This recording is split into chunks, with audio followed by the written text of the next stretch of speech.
Hello everyone. आज 12 मई है 2026 और हम्म, और मैं ये वीडियो बना रही हूँ इसलिए ताकि मैं खुद को मोटिवेट कर सकूँ और पंक्चुअल रह सकूँ, अपने स्टडी के साथ कंसिस्टेंट रह सकूँ। तो ये किताब देख कर के आप लोग समझ गए होंगे कि मैं किस एग्ज़ाम की प्रिपरेशन कर रही हूँ। मैं नेट की प्रिपरेशन कर रही हूँ और जिसमें 2 पेपर्स होते हैं जो पीएचडी के लिए होती है, और उस एग्ज़ाम को सिर्फ़ और सिर्फ 1 महीने बचे हैं। तो उसको लेकर के जो प्लान्स हैं वो जो मैंने बनाए हैं वो मैं आप लोगों को दिखाती हूँ, आप लोगों के साथ शेयर करती हूँ। तो मैंने ये प्लान बनाया है क्योंकि सिर्फ़ और सिर्फ 1 महीने का समय बचा हुआ है, तो मैंने एक इस तरह का प्लान बनाया है जो मैं आप लोगों को दिखा देती हूँ। ये देखिए, आज का डेट भी मेंशन किया है और मैंने इस तरीके का एग्ज़ाम कैलेंडर बना लिया है।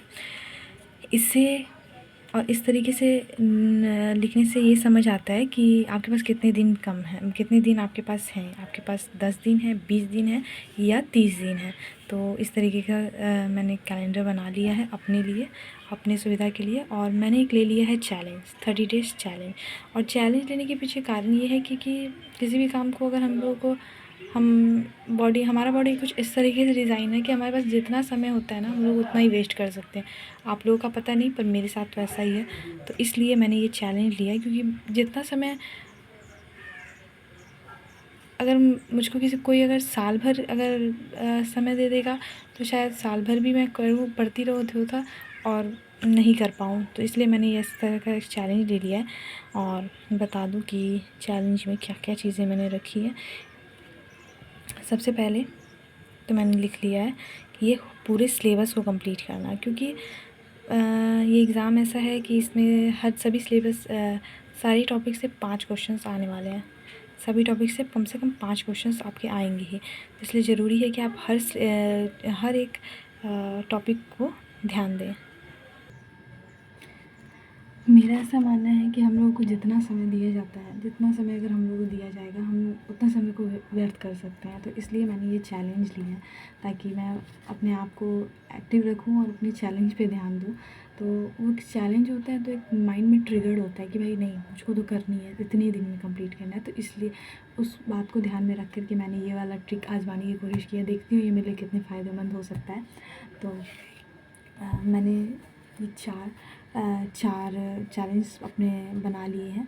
और ये 4 जो चैलेंज मैंने रखे हैं अपने लिए, मुझको लगता है इतना काफ़ी होगा इस एग्ज़ाम को क्रैक करने के लिए। पर देखती हूँ और आप लोगों के साथ भी शेयर करती हूँ। सबसे पहला है कि सिलेबस को कंप्लीट करना।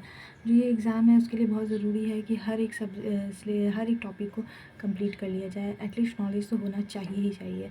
तो इसलिए मैंने ये सबसे पहला टॉपिक डाला है। हालांकि मैं ये एग्ज़ाम 2 बार पहले भी दे चुकी हूँ, पर मेरा वो क्लियर नहीं हो पाया और प्रोग्रेस तो हुआ मार्क्स में, पर रिज़ल्ट पॉजिटिव नहीं था।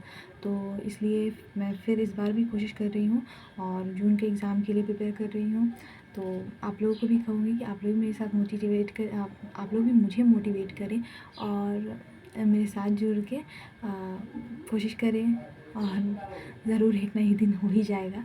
तो चलिए, मैं जो कर रही हूँ मैं आप लोगों को बताती हूँ। और कुछ गलत लगे तो आप लोग भी मुझे बताइएगा कि मैं कुछ गलती कर रही हूँ तो, और अगर कुछ अच्छा कर रही हूँ तो प्लीज़ लाइक कर दीजिएगा।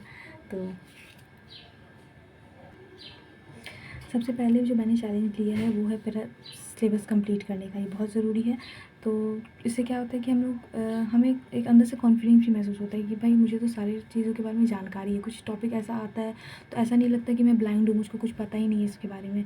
तो इसलिए ये ज़रूरी है। तो सबसे पहला मेरा काम है इसको कंप्लीट करना। और मैं तो लाइट ही रखूँगी, ज़्यादा माइंड में जोर भी नहीं डालूँगी, बहुत ही लाइटली वे में, और इसको पूरा कंप्लीट कर लूँगी। और मैं कोशिश करूँगी कि मैं रटूँ ना, ज़्यादा रटूँ ना, बल्कि चीज़ों को बस ध्यान से देखूँ, रिवाइज़ करूँ। क्योंकि बार बार रटने से ये चीज़ें दिमाग में नहीं आती। और बल्कि मैंने ये चीज़ आज़मा के देखा है कि बार बार रटने से चीज़ें दिमाग में नहीं आती, बल्कि जब हम लोग एक ही चीज़ को मल्टीपल टाइम जब हमारे सामने आता है वो अलग अलग तरीके से, तो वो हमारे दिमाग में बैठ जाता है। तो मैं भी वही वाला ट्रिक ट्राई करूँगी, और सबसे पहले मैं इसको सिलेबस को कंप्लीट करूँगी। उनकी चीज़ों को बाकी रटने की कोशिश नहीं करूँगी, बल्कि समझते हुए आगे बढ़ने की कोशिश करूँगी। उसके बाद मैंने 3 इयर्स PYQs को रखा है, क्योंकि किसी भी एग्ज़ाम को क्लियर करने के लिए PYQs तो बहुत ज़रूरी होता है। पहले मुझे बेकार लगता था ये बात, लेकिन अब मुझको लगता है ऐसा कुछ भी नहीं है, बहुत ज़रूरी चीज़ है। तो मैं जो एग्ज़ाम दे रही हूँ उसके तो 2 शिफ्ट होते हैं, तो मैंने मिनिमम 3 इयर्स रखे हैं, छोटे टारगेट्स रखे हैं ताकि मैं जल्दी कंप्लीट कर लूँ और मुझे गिल्ट ना हो। तो इसलिए 3 इयर्स PYQs को रखा है, तो 3 इयर्स का PYQs करूँगी, जो कि मुझे लगता है मेरे 6 हो जाएंगे। तो ये कंप्लीट करूँगी क्योंकि ये बहुत ज़रूरी है, और उससे मुझे आइडिया ही मिलेगा और मेरे टॉपिक्स भी कंप्लीट हो जाएंगे।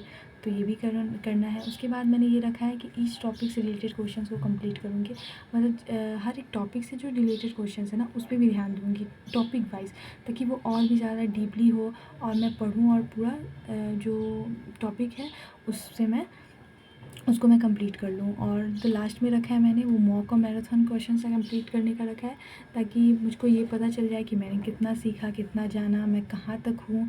और एक टाइमिंग का भी ना इशू होता है। मैंने एग्ज़ाम दिया तो मैं यही समझी कि टाइमिंग का भी इशू हो जाता है। कई बार हम लोग बहुत ज़्यादा टाइम ले लेते हैं क्वेश्चन को सॉल्व करने में, तो मॉक और मैराथन मुझे लगता है उसके लिए हेल्प करेगा।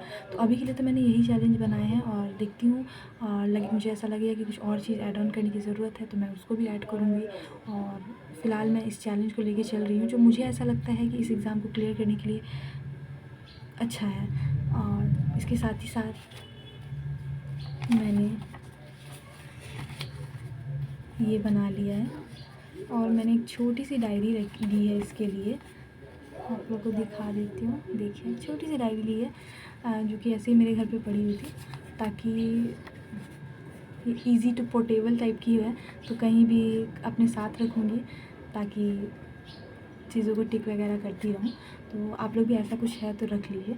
और सबसे ये जो है टू डू लिस्ट जो मैंने आज के लिए बनाई है, और मुझे ऐसा लगता था पहले कि ये सबसे बेकार चीज़ होती है, ये बनाने की कोई ज़रूरत नहीं है। हम अपने दिमाग से भी तो चीज़ों को रख सकते हैं अपने दिमाग में, और उन चीज़ों को कंप्लीट कर सकते हैं। पर नहीं, मुझे ऐसा लगता है कि हम गलत है। आप जो भी कोई हो, आप हाउसवाइफ हो, जो भी कुछ करती हूँ, तो ये ज़रूर बनाना चाहिए। क्योंकि इस तरीके से बना लेने से क्या होता है ना कि आप जब आपका पूरा दिन ख़त्म हो जाएगा, आप सारे काम करके जब आप नाइट का जो समय होता है, जब आप आराम करने जा रहे हो चाहे जो भी, तो तब आपको रियलाइज़ होगा कि आपने क्या-क्या किया और क्या नहीं किया, और क्या नहीं किया तो वो क्यों नहीं किया, और क्या कमियां हैं, क्या गलतियां हुई, तो वो चीज़ होगी। और मुझे लगता है बहुत प्रोडक्टिव हो जाएंगे, तो उसके लिए ये बहुत ज़रूरी है। तो इसलिए मैंने ये गलती की है, आप लोग मत कीजिएगा, और प्लीज़ टू डू लिस्ट ज़रूर बनाया कीजिएगा। ये आपको मोटिवेट करेगा, अप्रिशिएट करेगा लास्ट में कि आपने कितना कुछ किया।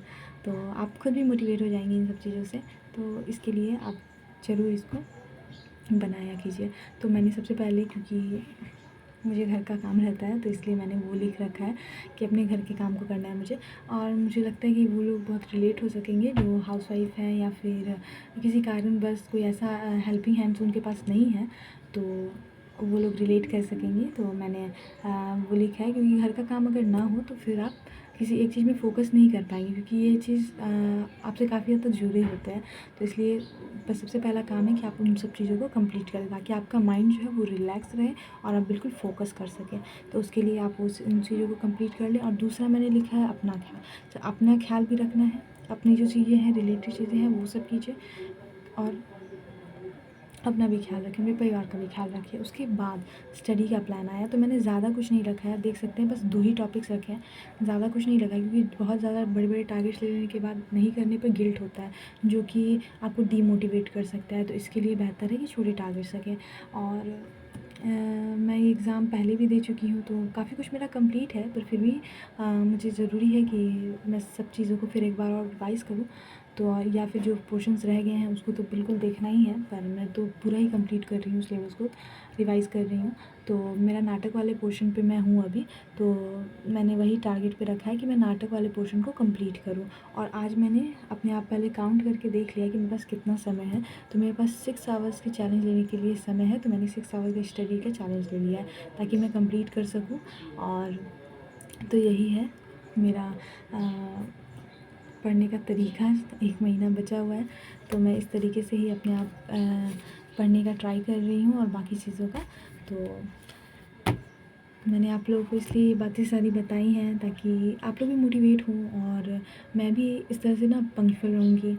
मैं कोशिश करूँगी कि मैं रोज़ ही वीडियोस डाल दूँ। तो थैंक यू सो मच आप लोग अगर यहाँ तक पहुँच गए हैं तो। और देखते हैं कि मैं अपना 6 आवर चैलेंज कंप्लीट कर पाती हूँ कि नहीं। मैं पूरा कोशिश करूँगी कि मैं अपने चैलेंज को कंप्लीट कर सकूँ और बाकी चीज़ों को भी कंप्लीट कर सकूँ। तो जुड़े रहिए मेरे साथ और देखते हैं कि मैं कंप्लीट कर पाती हूँ कि नहीं। तो ये वाली वीडियो थोड़ी बड़ी हो गई है, तो मैं सोच रही हूँ कि इस वाली वीडियो को डाल देती हूँ और उसके बाद मैं नेक्स्ट पार्ट जो है वो बाद में अपलोड कर दूँगी। तो देखते हैं कि मैं कंप्लीट कर पाती हूँ कि नहीं। और थैंक यू सो मच मुझे देखने के लिए और please like share and subscribe my channel.